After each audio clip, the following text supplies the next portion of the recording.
Kullu series की एक और धमाकेदार किस्त इख्तिताम को पहुंची। किस्त में ऐसे ऐसे सनसनी और इमोशन से भरपूर सीन्स दिखाए गए जिसने फैंस की सांसें रोक कर रख दी। उस्मान बे पर दुश्मन और गद्दार एक साथ हमलावर हुए कि शायद ऐसे उस्मान बे घुटने टेक देंगे, लेकिन बेड़िए का बच्चा बेड़िया ही होता है। वो कहते हैं ना कि बहादुर वो होता है जिसका जिक्र दुश्मन के ऐवानों में हो। और मेरे ख्याल से गुज़िश्ता किस्त का सबसे बेहतरीन सीन भी वही था जब बाछू ने ओलगान से कहा कि मैं नीले वीडियो को पूरी दुनिया पर हुकूमत करते देख रहा हूँ और वो कारा उस्मान है। जी हाँ, दुश्मन हमेशा घबराहट और डर में ही एक्सपोज होते हैं और यहाँ बिल्कुल तारीख की अक्कासी की गई, क्योंकि तारीख के मुताबिक भी इस दौर में मंगोल्स उस्मान बे के नाम से भी डरते थे। जी हाँ, सीरीज में इस वक्त 1-2 नहीं बल्कि 4 से 5 वाकयात चल रहे हैं जिनमें इल्बे का टॉपिक सरे फहरिस्त है, जिसका किरदार एकदम से नेगेटिव कर दिया गया है। जबकि हलीमा और अल्तोगा के वाकयात ने भी सनसनी फैला रखी है। जबकि अब तो होलोफेरा को भी स्क्रीन टाइम मिलने जा रहा है, जो कि प्रेग्नेंट हो गई है। जी हाँ, होलोफेरा ने तारीख के मुताबिक मुराद अव्वल को जन्म दिया था, जो कि सल्तनत उस्मानिया के दूसरे अजीम सुल्तान थे। जबकि हलीमा और बाला के सीन पर एक बार फिर किस्त का इख्तिताम कर दिया गया, ताकि लोग इस बारे कश्मकश में ही रहें कि आखिर अगली किस्त में क्या सरप्राइज मिलने जा रहा है। और वैसे भी आजकल सरप्राइजेज और ट्विस्ट से भरपूर किस्तें होती हैं। इल्बे की मिसाल आपके सामने है। इल्बे आल्प, जो कि कुछ टाइम पहले तक उस्मान बे के सबसे वफादार आल्प थे, उन्होंने पूरे कई कबीले को जहर देकर सबकी जानें दाव पर लगा दी। यूं तो ये एक नाकाबिले मुआफी और बड़ा जुर्म है, लेकिन उससे भी बड़ा सवाल जो कि ऑडियंस के माइंड में है कि क्या वाकई ही इल्बे मंगोल जासूस हैं। हालांकि वो एक अजीम जासूस सुंगरतिकिन बे का पोता है, तो फिर वो ये सब क्यों कर रहा है। असल में सनसनी फैलाना एक अलग चीज है और तारीखी किरदारों को नेगेटिव दिखाना एक अलग चीज, जो कि फैंस की नाराजगी का भी बायस बनती है, जो कि कुल्लू सीरीज की तारीख से वाकिफ हैं। यही वजह है कि गुज़िश्ता किस्त पर मिला जुला तबसरा देखने को मिला। खैर, आज की इस शॉर्ट सी वीडियो में नेक्स्ट एपिसोड की मुकम्मल डिटेल्स बताएंगे, तो वीडियो को आखिर तक लाजमी देखिएगा।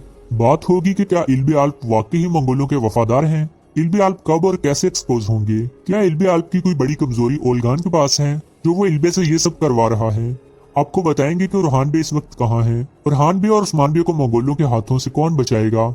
साथ ही साथ बात होगी हलीमा की कि क्या हलीमा की याददाश्त वाकई ही वापस आ गई है। कबीले के सभी लोग जो कि जहर के असर की वजह से निडाल हैं, उनके लिए तरियाक कहां से और कौन लाएगा। जबकि साथ ही साथ बात होगी जरकुताई के भाई अल्तोगा की कि क्या वाकई ही अल्तोगा जरकुताई को मार देंगे। जबकि होलोफेरा के बारे भी अहम बात बताने वाले हैं। तो इन सब सवालों के मुकम्मल डिटेल्स के साथ जवाब जानने के लिए वीडियो आखिर तक लाजमी देखिएगा, ताकि आप अगली किस्त के बारे वो सब बातें जान सकें जो कि आपको कहीं और से नहीं मिलेंगी। बात स्टार्ट करते हैं वहीं से जहां से गुज़िश्ता किस्त का इख्तिताम हुआ था। जी हां, जब गुज़िश्ता किस्त एंड हुई तो उस्मान बे और हान बे का ताकुब करते करते मंगोलों के जाल में फंस गए थे। जबकि दूसरी जानिब बाला खातून भी कबीले पहुंच गई थी और उन्होंने हलीमा को गिरते हुए थाम लिया था। व्यूअर्स, जैसा कि आप जानते ही हैं कि इल्बे के जरिए पानी में डाले गए जहर का असर हलीमा पर भी हो गया था, और ये बात जैसे ही सूफिया को पता चली तो उसके होश उड़ गए और उसने फौरन ओलगान से जहर का तरियाक मांग लिया था। लेकिन वाजे कर दे कि हलीमा खातून सूफिया के तरियाक लाने से पहले ही ठीक हो जाएंगी।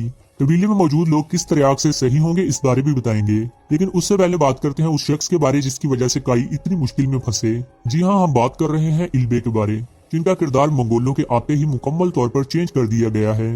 वो इल्बे जो कि काइयों के लिए बड़े बड़े मिशन कर रहे थे और अपनी जान दाव पर लगा देते थे, उन्होंने कुछ ही पलों में पूरे काई कबीले को जहर के असर में डुबो दिया।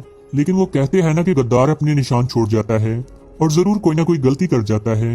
यही गलती इल्बे ने भी कर दी है और आयशा और बेगम खातून को जहर के असर से बचा लिया है, जिनसे वो मोहब्बत करते थे। शायद उसने तो सोचा था कि सब लोग मर जाएंगे और कोई बचेगा ही नहीं जो उससे हिसाब ले, लेकिन वो कहते हैं ना कि 100 सुनार की और 1 लोहार की। उस्मान बे दुश्मनों और गद्दारों दोनों पर भारी होने जा रहे हैं। यही वजह है कि अगली किस्त उस्मान बे के नाम रहने वाली है। लेकिन यहाँ पर एक चीज वाजे करते चलें कि अगली किस्त के लिए आपको 2 हफ्ते का वेट करना पड़ेगा, क्योंकि न्यू ईयर की वजह से कुर्दुश उस्मान की अगली किस्त पेंडिंग हो चुकी है और किस्त नंबर 177 2025 के पहले हफ्ते में देखने को मिलेगी। लेकिन परेशान होने की बिल्कुल भी जरूरत नहीं, क्योंकि आज की ये शॉर्ट सी वीडियो देखने के बाद आप नेक्स्ट एपिसोड की मुकम्मल कहानी जान जाएंगे। सबसे पहले इस सवाल का जवाब जान लें कि उस्मान बे मंगोल जाल से कैसे निकलेंगे। क्या उन्हें कोई बचाने आएगा। फिर वाजे कर दें कि ओलगान का मकसद उस्मान बे को मारना नहीं है। वो ऑलरेडी कह चुका है कि वो सभी तुर्कों को अपना दुश्मन नहीं बनाना चाहता, बल्कि वो इसके बरक्स चाहता है कि उस्मान बे की साख खराब हो और लोग उसे रिजेक्ट कर दें, ताकि इल्बे को काई सरदार बनाया जाए, क्योंकि इल्बे तो काई खानदान से है और सुंगरतिकिन बे के पोते हैं। लेकिन ऐसा कभी भी नहीं होगा। इल्बे की हकीकत बताने से पहले वाजे कर दें कि उस्मान बे मंगोल जाल से खुद ही निकल आएंगे। शायद इल्बे भी वहाँ उस्मान बे की मदद करे, ताहम बुरान और रुहान को बचाने में नाकाम रहेंगे, जिन्हें ओलगान ने छुपा दिया था। असल में ओलगान यहाँ लंबी गेम खेल रहा है और सभी सरदारों को इस्तेमाल करके यहाँ हुक्मरानी करना चाह रहा है, और वैसे भी उसका पलड़ा भारी है। क्योंकि न सिर्फ बाज़ंतीनी बल्कि इल्बे और अल्तोगा जैसे लोग भी उसके साथ हैं। यहाँ उस्मान के लिए बड़ी आजमाइश तो आई है, लेकिन ये दिन जल्द कट जाएंगे और दुश्मन तो दुश्मन गद्दार भी उस्मान बे के इंतकाम की आग में जल जाएंगे। उस्मान बे सबसे पहले जब कबीले आएंगे तो त्रयाक पिएंगे, जबकि एक पॉसिबिलिटी ये भी है कि मंगोल खुद ही उस्मान बे को त्रयाक दे दें, क्योंकि मंगोलों का मकसद उस्मान बे को मारना नहीं है। जबकि दूसरी जानिब कबीले के लोगों के लिए त्रयाक अलाउद्दीन बे ही तैयार कर लेंगे, जो कि इसी कोशिश में लगे हुए हैं। और जब कबीले से ये आफत चलने के बाद उस्मान बे दीवान बुलाएंगे और तहकीकात शुरू होंगी, तो बेगम खातून और आयशा के सही सलामत होने से सारा शक इल्बे पर चला जाएगा, क्योंकि इल्बे ने ही आयशा और बेगम खातून के लिए अलग पानी रखा था। लेकिन यहाँ पर बेगम खातून की गवाही मैटर करेगी। बेगम खातून यहाँ इल्बे को ब्लैकमेल कर सकती हैं, क्योंकि वो जान गई हैं कि इस सब के पीछे इल्बे ही है। और जब आयशा पर इसका असर नहीं हुआ तो शक यकीन में बदल जाएगा। इसलिए अब ये कहना गलत नहीं होगा कि इल्बे एक्सपोज होने जा रहे हैं, लेकिन उससे भी बड़ा सवाल ये है कि उस्मान बे इल्बे को क्या सजा देने वाले हैं। और अगर इल्बे सुंगरतिकिन बे के पोते हैं तो वे इस हद तक कैसे गिर सकते हैं तो पूरे काई खानदान की जान दाव पर लगा दें। व्यूअर्स, यहाँ पर दो पॉसिबिलिटीज हैं। वो ये कि या तो इल्बे की कमजोरी मंगोलों के पास है, वो कोई फैमिली मेंबर हो या कोई और कीमती चीज जो कि रियासत और काइयों से भी अहम है, और जब वो एक्सपोज होंगे तो उस्मान बे को सच बता देंगे। और दूसरा इम्कान यह है कि इल्बे हैं ही मंगोल जासूस। लेकिन यहाँ एक चीज हैरानकुन है कि उसे रियासत के इतने बड़े वफादार सुंगुरतिकिन बे का पोता क्यों दिखाया गया है। इस चीज को मद्देनजर रखते हुए इल्बे के मंगोल जासूस होने का इम्कान बहुत कम है, क्योंकि अगर इतने बड़े जासूस के पोते का किरदार गद्दारी वाला दिखाया गया तो ये तारीख के साथ खिलवाड़ होगा, जिससे ऑडियंस नाराज होंगे। और उम्मीद भी यही है कि कुर्लुश मैनेजमेंट कभी भी ये गलती नहीं करेगी और एंड पर इल्बे उस्मान बे को ऐसा एक्सक्यूज दे देंगे कि उस्मान बे सेटिस्फाई हो जाएंगे। अगर बकिया हालिया वाकयात की बात की जाए तो होलोफिरा खातून मुसलमान होने जा रही हैं। न सिर्फ ये बल्कि वो प्रेग्नेंट भी हो गई हैं और वो मुराद अव्वल को जन्म देंगी, जबकि ओरहान बे जल्द मंगोल के ऐसे वापस आ जाएंगे। यहाँ ओरहान बे की वापसी के दौरान तारीखी अल्प की एंट्री होने वाली है। और जहाँ तक बात है हलीमा खातून की, तो हलीमा खातून निडाल होने की वजह से बालों को पहचान लेंगी, क्योंकि उसकी पुरानी मेमोरी लौट आएगी।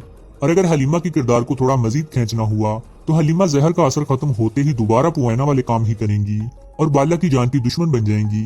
रही बात अल्तोगा की, तो अल्तोगा का किरदार लॉन्ग टर्म के लिए लाया गया है।